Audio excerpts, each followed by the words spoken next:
Pak Al juga udah kasih kesempatan kedua untuk gue dan Nina. Masa gue harus melakukan perintah Pak Johan? Apalagi kondisi Bu Rosa lagi seperti ini. Tapi kalau gue nggak ngelakuin perintah Pak Johan, hidup Nina bagaimana? Miss Kiki. Kok malah ngelamun sih? Tahu lo, lagi puasa ngelamun apaan lo? Ini nahan sakit banget. Itu sini. Ayo, madam.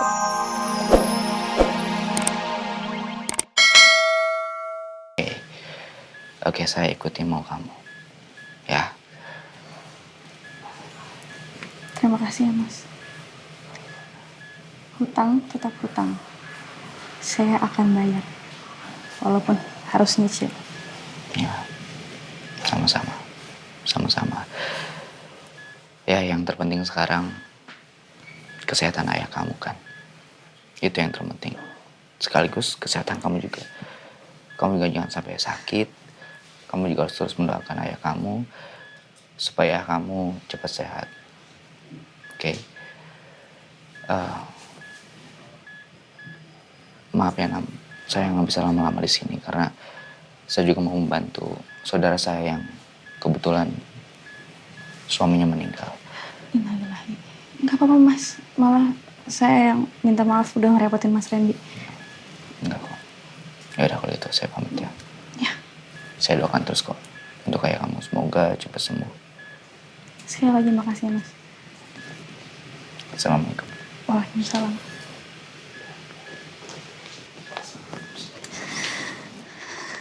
Ayah. Ternyata Allah nggak tidur ya.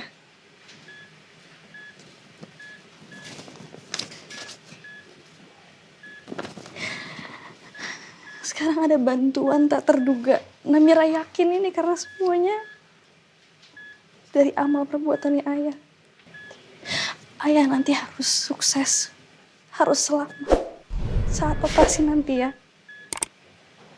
Karena Namira udah kangen sama ayah, supaya ayah bisa sembuh lagi.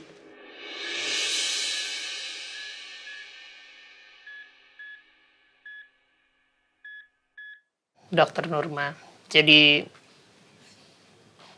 kecemasan dan apa yang mengganggu pikiran saya nih sudah, ya boleh dibilang sudah mengganggu aktivitas keseharian saya.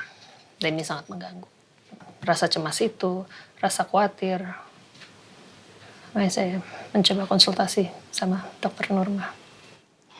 Tolong Ibu Rosa tenang, ambil nafas dan ceritakan semuanya apa yang menjadi beban selama ini. Dengan Ibu tenang, semua permasalahan akan selesai dengan baik. Silakan. Iya Tante, benar juga kata Bu Nurma. Tante harus ngelakuin itu, Tante harus menceritakan supaya Tante tidak terus menyalahkan diri Tante. Ya. Iya. Yes. Oke. Saya akan coba menceritakannya. Jadi kegelisahan saya ini terpicu karena masa lalu.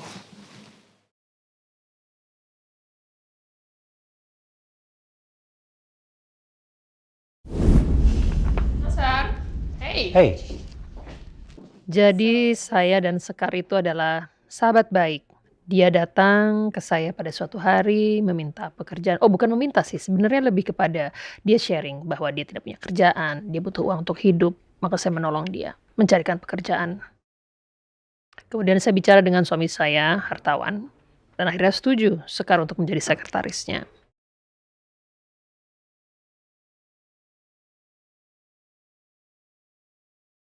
Namun ternyata diam-diam Sekar dan hartawan memiliki hubungan di belakang saya. Mereka menikah secara diam-diam, apa istilahnya menikah siri. Things happen, saya tahu hubungan mereka, lalu saya konfrontasi mereka. Kamu tega sekali berkelahi sama saya. Saya sudah anggap kamu sebagai sahabat aku sendiri. Saya anggap sebagai adik aku sendiri, Sekar. And how could you do this? Saya konfront Sekar dan meminta Mas Harta untuk memilih antara saya atau dia.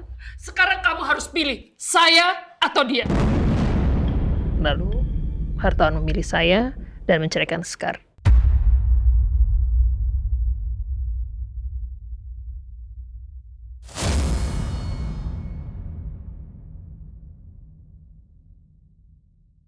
She looks frustrated dan marah. Tidak terima dengan keputusan ini.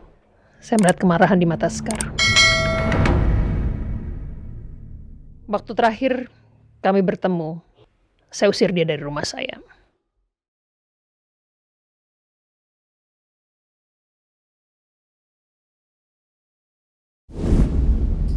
Ya, Sekar. Saya masih gak mengerti kenapa after all this time, tiba-tiba dia muncul di hadapan saya. Kalau mau, dari dulu aja.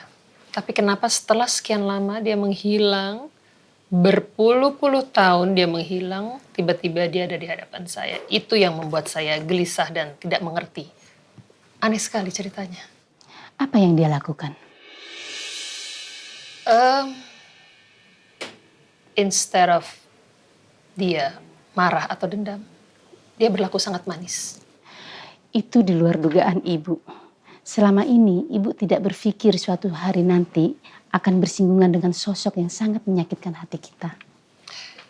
Ya, sebenarnya saya sudah lupa. Saya sudah lupakan itu, saya sudah terima dengan ikhlas. Tapi kedatangan yang tiba-tiba ini membuat saya gelisah. Apalagi saya menutupi aib ini selama berpuluh-puluh tahun sendiri. Ya Allah, aku baru ngerasa sebegini beratnya ya beban pikiran Tante Rosa. Gak semua orang sekuat Tante Rosa menutupi aib selama puluhan tahun. Dan Tante Rosa tetap menyimpannya sendiri walaupun anaknya udah pada gede. Bu, semua itu hanya ada di masa lalu. Sebaiknya ibu lebih mengupayakan suatu hal yang membuat ibu bahagia saat ini. Dan fokus untuk itu. Kita ciptakin mama yuk.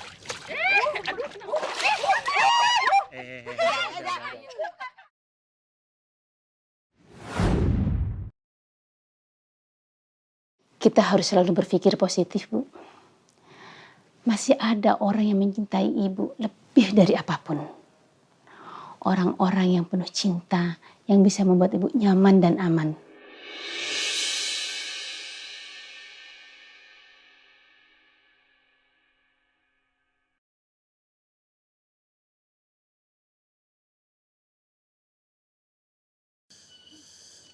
Kalau boleh tahu, dengan siapa dia tinggal di rumah itu? Elsa tinggal sama papahnya dan seorang pembantu harian yang nggak nginep. Dan kebetulan papanya lagi pergi ke luar negeri. Jadi sekarang dia tinggal sama ART-nya. Kebetulan sekali dong.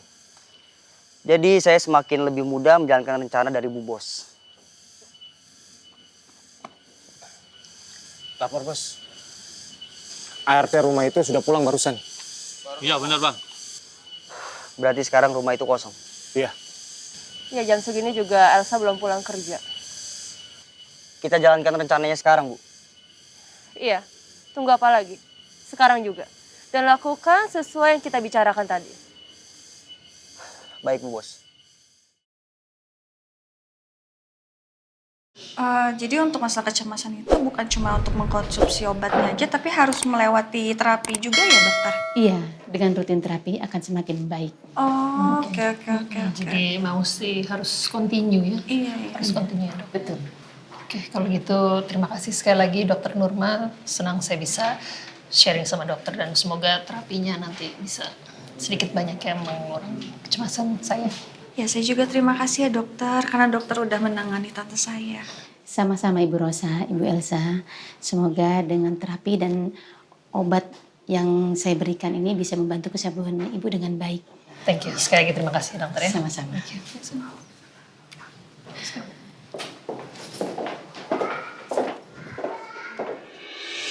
Ya, Bud.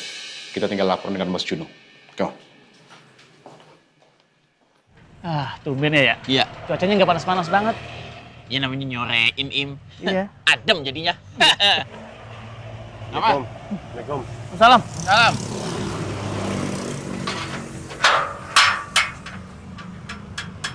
Maaf telat, Kak.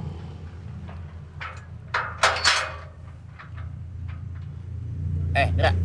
Ini lo ngapa muka lo apa begitu? Pada merah begitu? Hah? Udah kayak kepiting habis direbus. Iya, Ndra. Ngapa tuh muka lo? Babak dua begitu? Babak kedua. Itu yang pada bonyok. Gua suruh kata main bulu tangkis, gua babak belur. Itu dia. Tadi tuh di situ tuh dibegal orang. Iya, saya dipalakin orang, terus saya kan nggak ada uang ya. Dihajar saya, makanya begini nih jadinya. Dipalakin ya? Elah, tuh orang tega amat malakin lu. Emang dia kagak ngeliat apa muka lu lagi susah begitu? Ya makanya. Tapi itu orang emang emosi banget sih, karena saya nggak kasih uang kan.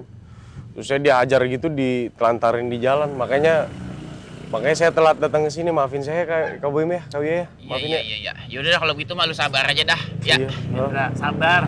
Lagian lu kan nggak tahu bakal dapat masalah seperti ini. Sabar. Yut-yutan ini. Pak Baim, minta tolong dong. Pak Indra, mukanya. Maafin Kiki.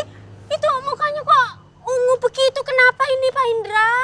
Ini Miss Kiki tadi palakin orang itu, minta uang, saya nggak kasih, saya dihajar. Astagfirullahaladzim, dibekal orang. Iya, dibegal orang.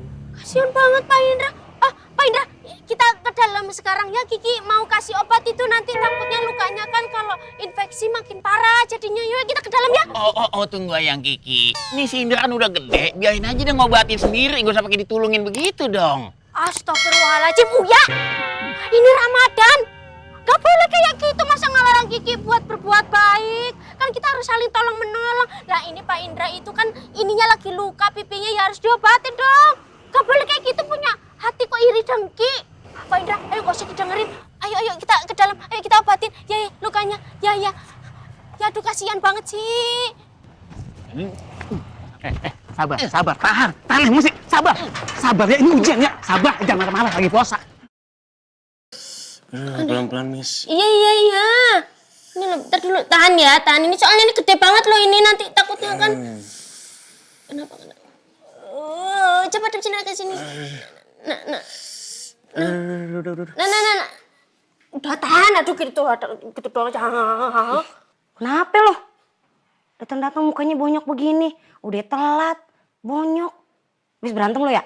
Enggak, saya nggak berantem, cuman tadi tuh dibegal orang, dipalakin gitu, cuman kan saya nggak ada uang, terus dipukulin sama mereka. Ya Allah, kasihan banget. Udah bokek, bonyok lagi. Enggak, maksud gue gini. Maksud gue kenapa nggak lu lawan gitu loh? Mbak Mirna, namanya kan saya dikeroyok, jadi saya nggak bisa ngelawan. Udah gitu kan saya diculik gitu, dibawa kemana gitu pakai mobil. Dibuang gitu aja di pinggir jalan. Hah? Sampai dibuang di jalan segala. Untung lu kagak ngapa-ngapa, selamat. Terus nyampe lagi di sini lu. Ya, tapi saya nggak enak sama Bu Rosa, saya datangnya telat begini.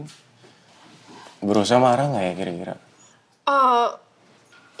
Gini deh, Pak Indra nggak usah gelisah mikir aneh gitu. Yang penting nanti pas ibu udah pulang ke rumah, ceritain aja semuanya sama ibu. Ceritain semuanya, jangan ada yang ditutup-tutupin. Terus Bu Bos tadi juga ngabarin kalau Bu Bos lagi pergi ke rumah sakit, dianterin sama Elsa. Bu Rosa sakit apa? Gak tahu, kagak bilang apa-apa, cuma bilang ke rumah sakit aja, dianterin Elsa. Ke Kiki juga nggak bilang apa-apa ya. Semoga aja ibu ke rumah sakit bukan karena ibu yang sakit ya. Amin.